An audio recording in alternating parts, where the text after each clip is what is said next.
Dr. Adepeso Adepisola. I'm a medical doctor and a certified personal nutritionist. Today I'm going to be sharing on 5 foods you should avoid if you really want to lose the belly fat. Number 1 is refined carbs. Okay, that fact is something that cannot be overemphasized. It can't be overemphasized. When you want to lose belly fat, you just have to do without refined carbs. A number of people have come to me, and then after questioning them, the next thing they tell me is that, seriously, I don't really need a meal plan because I don't really eat. Then I ask them that, okay, let's do a recall of what you ate yesterday. What did you eat yesterday? What did you eat for breakfast? The answer is really nothing. I didn't really have breakfast. Sometimes, it's going to be carbs. I had rice, I had yam, and all of that. But most times, really nothing. I didn't eat anything for breakfast. For people who say they don't eat. Okay, so for lunch, what did you have for lunch? What did you eat? I had shortbread and Pepsi for lunch, and then for dinner, I didn't really have dinner. Okay. I ate akara. I ate akara and small bread, very tiny bread for dinner. And I'm like, yes, you don't eat. You really don't eat. Because have you ever checked the label of shortbread? Have you ever tried to, check the label of shortbread to see the nutritional information on shortbread? One single piece, not a pack. One single piece of shortbread contains 105 calories. Yeah, one single piece of shortbread contains 105 calories. And there are 5, I think there are 5 in a pack of shortbread. Okay, so do the math. 105 times 5. And then add the 205 in Pepsi or Coke or whatever it is you want to eat. So for snacks, later they say we should be eating fruit too. Then I add a bunch of banana. Okay, one average banana is about 90 calories. Okay, a bunch will contain about 10. And then do the math. 90 times 10 is 900. You had about 700 calories for lunch. Then you had 900 calories on top of that. So 900 plus 700, 1,600. Then you were passing by, you bought akara and bread. One akara is around 90 calories. Excuse me. Imagine eating 5. 90 times 5 is 450 plus bread. Okay, so this is not about counting calories. Okay, you don't really need to count calories if you want to lose weight. But I'm just pointing the fact that we say that we don't eat, or because we feel that we have not cooked, we have not eaten anything sensible that day. You want to ensure that you're limiting your intake of refined carbs to the barest minimum. You want to eat all grain foods. The second thing I'm going to talk about is you must minimize your intake of salty food. Salt is one of the things that can destroy your waistline. Trust me. Apart from the fact that for me, because of my background in medicine, and then we talk about the role of salt in hypertension, and then most of our hypertensive patients will tell them to reduce the salt intake because salt has, let's just delete the medical jargon from our discussion here. So salt is associated with rise in blood pressure. We tell them to reduce their salt intake. But trust me, salt makes you unnecessarily bloated. Have you ever gone to a restaurant and then after eating, or you went to a party, after the loads of the salt, the maggi, the curry, the thyme, and then the gino or whatever it is that they've added to it, you didn't eat much, but you felt so bloated. Even the fact that you didn't even eat much because of the loads of salt that has been added to the food. So you want to reduce your salt intake if you want to have a flat weight, because salt allows your body to hold on to water. We call it water retention.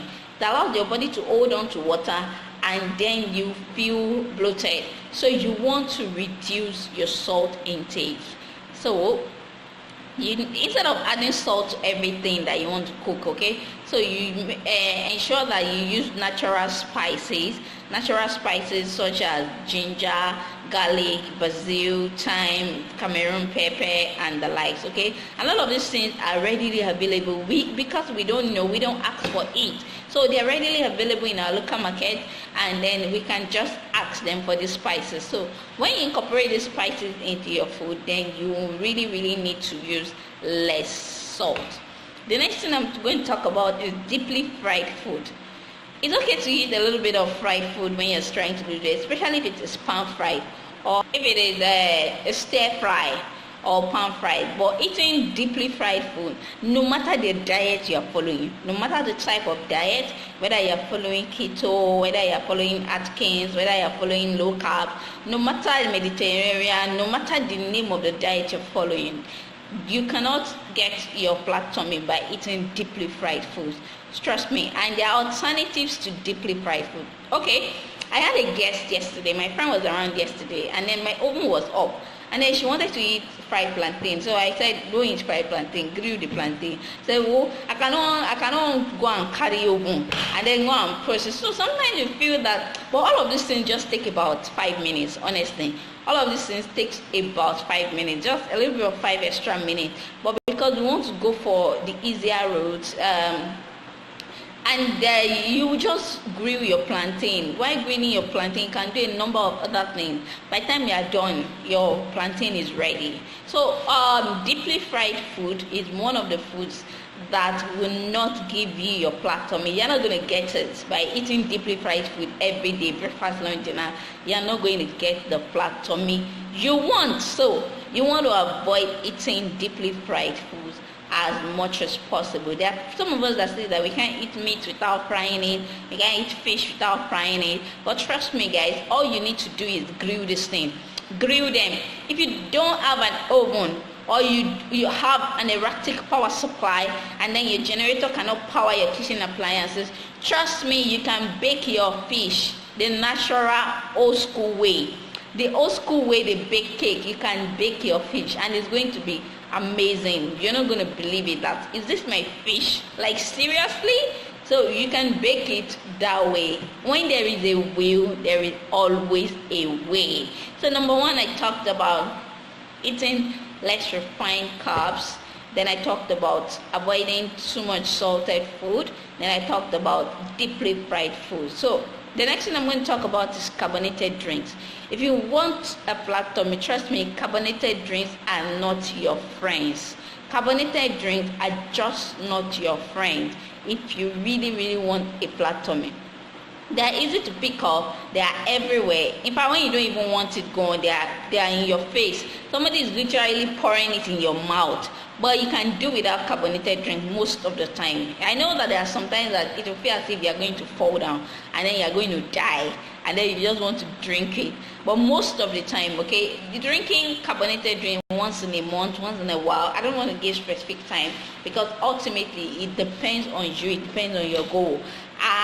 Drinking carbonated drink once in a while is really not going to affect your journey as much as drinking it every time. A number of us are addicted to it. It's our quick fix. Before you know it, carbonated drinks. It's our quick fix, and then it's something some of us even stock our freezer. How can you be on a weight loss journey and you be stocking your freezer with carbonated drinks? For real?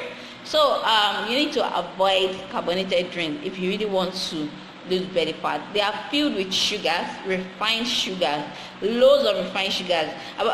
You cannot just begin to imagine the number of tablespoons of sugar is in a bottle of carbonated drink. And the same thing applies to your Schweppes, the same thing applies to your 7-Up, the same thing applies to Tim. So anything carbonated, there's nothing healthy about it, no matter the name. Some people will say that it's Tim I'm drinking. I'm not drinking Pepsi. I'm not drinking Mirinda. Tim is healthy because what? Because it contains quinine. I beg. It's still carbonated, so you do not want to be drinking it all the time. So the last thing I'm going to talk about is processed food. Processed food, you want to reduce your intake of processed food to the barest minimum. Why? Because most processed food contains MSG, that we call monosodium glutamate. Okay, it's like the cousin of salt, and it's practically just make you bloated all the time. So you do not want to consume too much of processed food. And processed food comes from all the canned things that we keep buying from stores, from shopping malls, cantines. You have to learn to read your food labels. One of the times I stopped buying store-bought peanut butter was the time I discovered that they add sugar and salt to the peanut butter. So check it. When you go to stores or shopping malls to go and buy peanut butter, just check it. Check the label. You will see salt, sugar there. I stopped buying it and I started making my own peanut butter myself. Or I'll just eat the groundnut like that. It's not by force to eat peanut butter. So if you cannot get organic ones, then you should probably try to make it yourself at your leisure time. You'll be surprised at the amount of leisure time we have. A number of us feel that we are so busy, but there are people running about 5 businesses and they still have time to take care of themselves. So you need time for yourself. You need time for self-care. So no matter how busy you are, you should create time for yourself. You should create a little amount of time every day for yourself, for self-nurturing, for self-care. It is very important. You either pay the farmer today or you pay the farmer. The farmer today is F-A-R, F-A-R-M-E-R, or you pay the farmer, P-H-A-R-M-A. You pay the farmer later. So you should